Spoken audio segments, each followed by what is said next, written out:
में आज जो हमारा टॉपिक है वो है law of conservation of momentum. इससे पीछे हमने न्यूटन्स लॉ पढ़े, उसके बाद हमने इनर्शिया भी पढ़ लिया। लॉ और मोमेंटम का जो रिलेशन था वो भी हमने इससे पिछले आर्टिकल में डिस्कस किया। तो आज है law of conservation of momentum. कि मोमेंटम अगर हम देखें तो मोमेंटम होता है P बराबर है मैस मल्टीप्लाई वेलोसिटी के।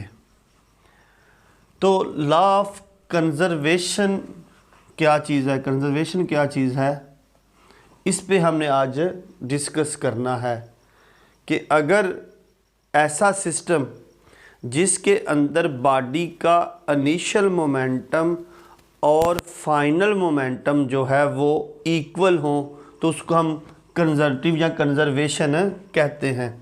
यहाँ मतलब क्या है कि एक हमारे पास सिस्टम होगा, सिस्टम के अंदर अगर बॉडी का इनिशियल और फाइनल मोमेंटम यानी एक बाउंड्री के अंदर, यानी ये हमारे पास सिस्टम है, इसके अंदर अगर कोई मैस है, ठीक है, तो ये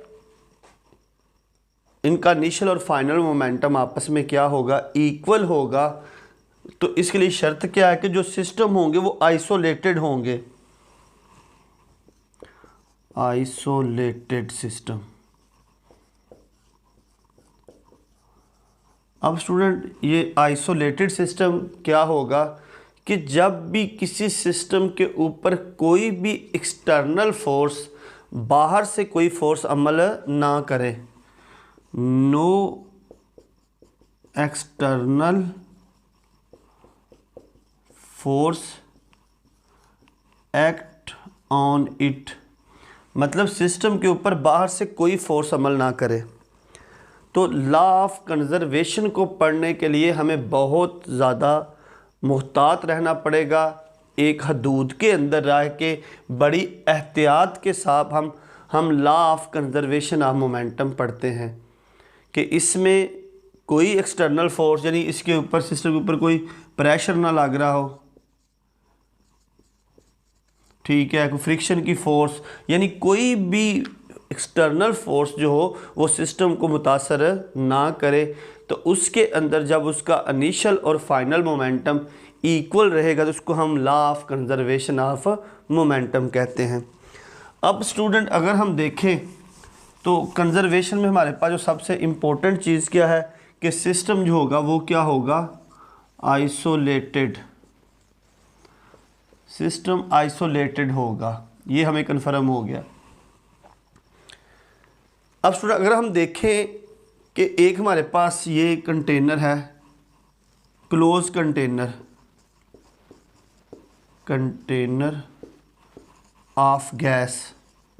अब कंटेनर गैस के कंटेनर के अंदर बेशुमार मॉलिक्यूल होते हैं और ये बड़ी तेज़ी से यहाँ पे टकराते हैं, लेकिन बाहर नहीं निकलते और ना ही बाहर से कोई फोर्स इस कंटेनर के ऊपर लगाई जा रही है।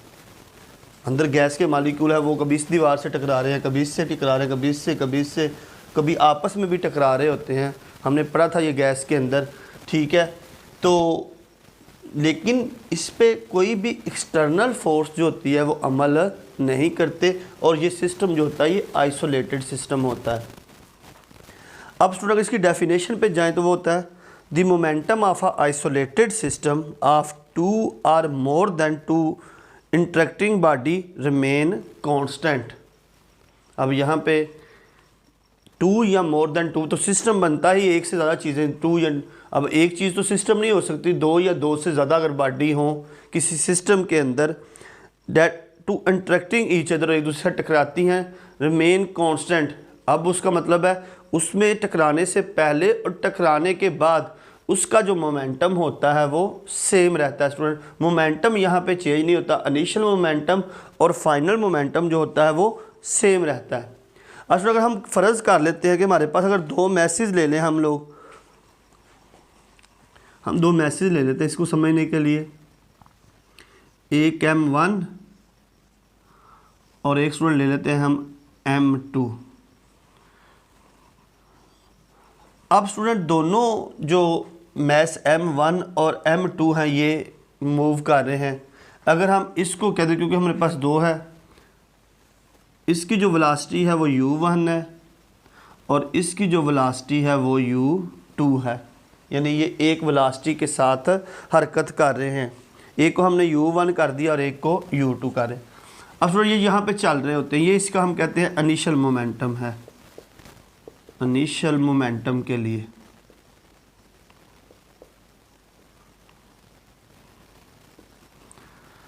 इसको हम PI से भी ज़ाहिर कर सकते हैं।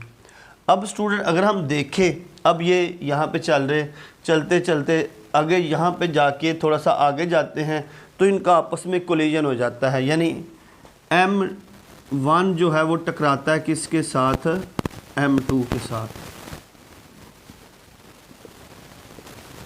अब टकराने के बाद जब ये टकराएंगे तो एक दफ़ा पीछे हटेंगे और दोबारा फिर उसी डायरेक्शन में चलना शुरू हो जाए। अब ये टकराने से पहले था, वेलोसिटी u1 ut थी। अब जब ये टकराए हैं तो टकराने के बाद m1 की वेलोसिटी हो गई है v1 और m2 की वेलोसिटी हो गई है v2। अब स्टूडेंट पहले हमने, क्योंकि यहाँ पे आपको बताने के लिए इसकी वेलोसिटी u1 और u2 रखी है और इसकी वेलोसिटी v1 और v2 रखी है, ताकि आपको इजीली इसको अंडरस्टैंड करना पड़ जाए और इजीली अंडरस्टैंड कर दें कि इसका इनिशियल मोमेंटम और फाइनल मोमेंटम होगा। अब स्टूडेंट यहाँ पे टकराने से पहले ये मोमेंटम था इनिशियल, टकराने के बाद ये, तो इसको हम कहेंगे फाइनल मोमेंटम। तो ये हो जाएगा फाइनल मोमेंटम के लिए। अब स्टूडेंट अगर हम देखें तो मोमेंटम किसके बराबर होता है, इनिशियल मोमेंटम। मैंने बताया था शुरू में मोमेंटम बराबर होता है मास मल्टीप्लाई वेलोसिटी। तो इनिशियल मोमेंटम हो जाएगा हमारे पास m1 u1 plus m2 u2।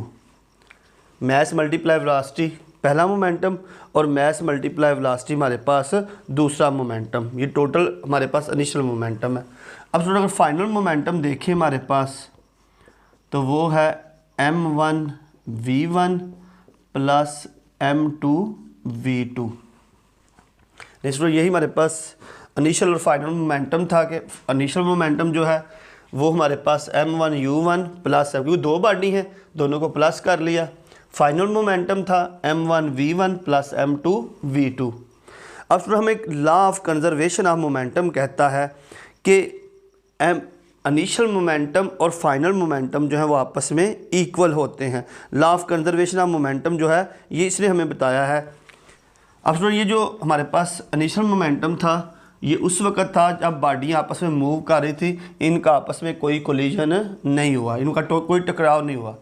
यहाँ पे चले तो ये इनिशियल मोमेंटम होगा। इसके बाद दोनों बॉडी टकराई, टकराने के बाद एक दूसरे से अलग हुई और फिर उसी डायरेक्शन में मूव करना शुरू कर दिया, तो इसको हमने दे दिया final momentum. Law of conservation of momentum बताता है कि इनिशियल मोमेंटम बराबर होता है फाइनल मोमेंटम के। यही लॉ ऑफ कंजर्वेशन है कि इनिशियल और फाइनल बराबर हो। इनिशियल मोमेंटम है m1 u1 plus m2 u2 बराबर है m1 v1 plus m2 v2। तो इसका मतलब है टकराने से पहले और टकराने के बाद total momentum system before collision और आफ्टर कोलिजन आपके पास होगा। अब स्टूडेंट अगर हम देखें तो यहाँ पे हमारे पास m1 u मतलब वेलोसिटी को ज़ाहिर करता है, तो m1 अगर इसको देखें तो v1 ही बनता है। m2 u2 मतलब वेलोसिटी को ज़ाहिर करता है तो v2 हो गया। Second m1 v1 plus m2 v2। तो यहाँ से हमें नज़र आ रहा है कि इनिशियल मोमेंटम और फाइनल मोमेंटम जो है बॉडी का सेम रहता है बिफोर एंड आफ्टर कोलिजन। तो यहाँ से हमें पता चल गया कि law of conservation of momentum में सिस्टम का जो मोमेंटम होता है वो सेम ही रहता है। ये स्टूडेंट हम इसकी एक और एग्जांपल यहाँ पे डिस्कस कर लेते हैं। वो हमारे पास gun and bullet, gun and bullet, gun और बुलेट की एग्जांपल कर लेते हैं हम लोग। तो हम कहते हैं हमारे पास एक गन होती है अगर हम ये गन एक ड्रा कर लेते हैं यहाँ पे फॉर एग्ज़ाम्पल, ये हमारे पास एक गन है, ठीक है। तो इसके अंदर यहाँ पे हमने एक बुलेट रखी हुई है, ये बुलेट है। अब इसमें होता क्या है, जैसे ही हम क्या करते हैं, यहाँ पे अब गन और बुलेट बिल्कुल रेस्ट की हालत में है। तो जब रेस्ट की हालत में होगा तो यहाँ पे रेस्ट की हालत में वेलोसिटी क्या होगी, ज़ीरो होगी, क्योंकि अब कोई भी काम नहीं हो रहा। गोली अभी गन के अंदर है, इसने कोई डिस्टेंस तय नहीं किया, तो वेलोसिटी ज़ीरो होगी। तो इसका मतलब इसका इनिशियल मोमेंटम जो होगा वो होता है मास मल्टीप्लाई वेलोसिटी। अगर वेलोसिटी ज़ीरो हो तो इसका मतलब मोमेंटम भी क्या होगा, ज़ीरो होगा। अब क्या होता है स्टूडेंट, अब देखें जैसे ही हम इसको गन को ट्राइगर दबाते हैं और फायर करते हैं तो बुलेट जो होती है वो बाहर निकल जाती है और कुछ डिस्टेंस तय करना शुरू कर देती है। तो जैसे ही ये बुलेट आगे निकलती है तो गन एक रिकॉइल के साथ, रिकॉइल झटके के साथ कहाँ पे आती है, पीछे। तो गन ने जो डिस्टेंस तय किया है वो थोड़ा सा, जो वेलोसिटी है वो कहाँ पे है, बैकवर्ड, और जो बुलेट की वेलोसिटी है वो क्या है, अपवर्ड डायरेक्शन में। अब गन ने जो बैकवर्ड मूव किया है, इसने जो डिस्टेंस तय किया है, तो यहाँ से हमें आइडिया हो रहा है कि इसने इस कंजर्वेशन को बरकरार रखने के लिए गन ने बैकवर्ड मूव किया है, जबकि बुलेट क्या है, आगे की तरफ है। अब सुन, गन और बुलेट देखिए इन दोनों का मास जो है वो थोड़ा ज़्यादा है।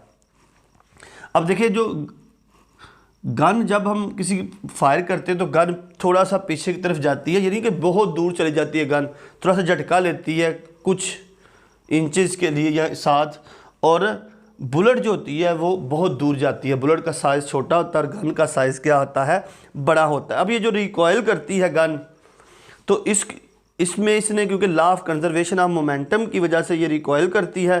तो अगर हम देखें तो गन का जो मास है ये वो क्या हो, अगर हम इसको देख लें, गन बड़ी है तो हम इसको कर लेते हैं, फाइनल मोमेंटम होगा, फाइनल मोमेंटम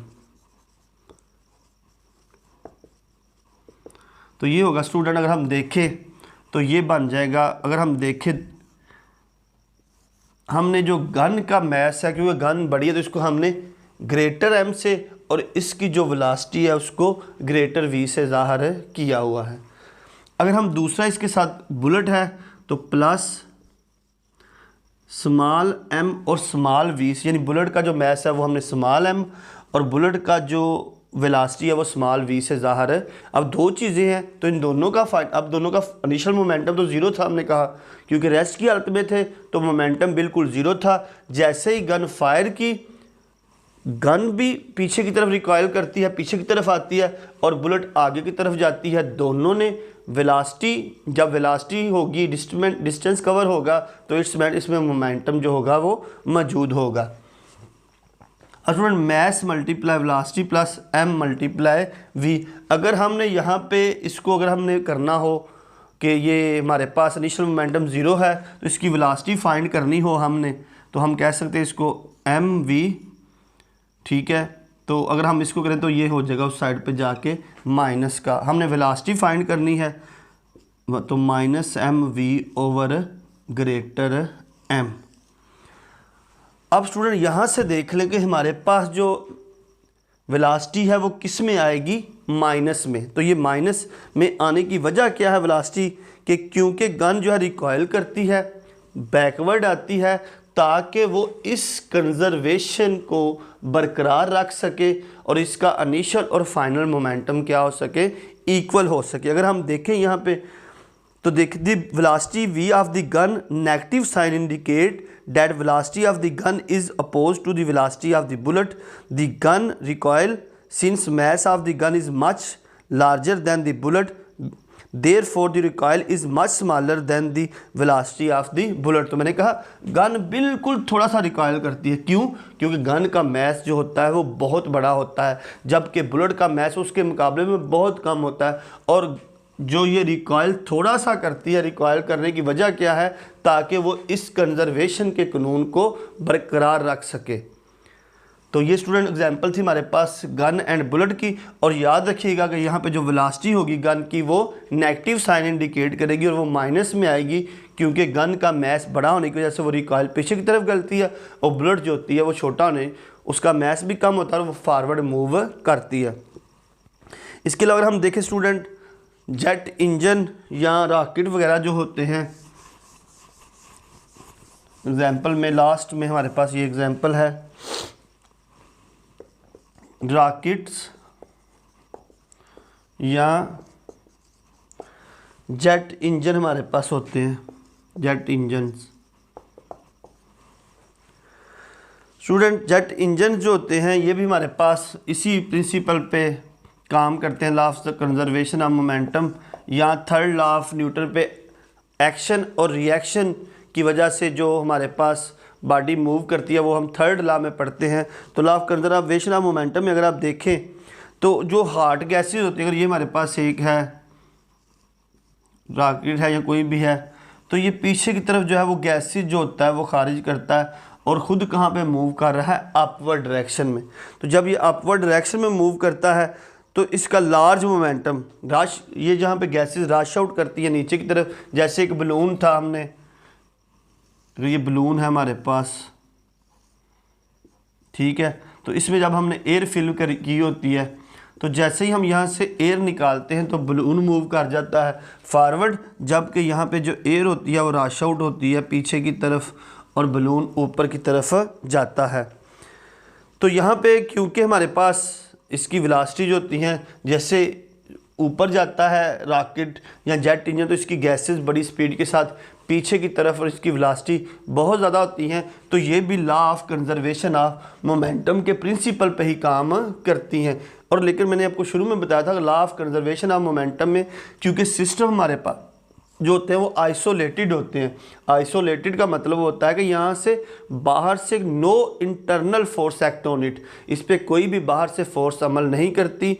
इसको समझने के लिए हमें इसको बड़ा महदूद तरीके से एक सिस्टम के अंदर रह के समझना होगा। अगर यहाँ से बाहर से कोई भी फोर्स इसको अमल करेगी तो वो कंजर्वेशन का लॉ उस पर एप्लीकेबल नहीं होगा। और यही हमारा आज का आर्टिकल था, law of conservation of momentum.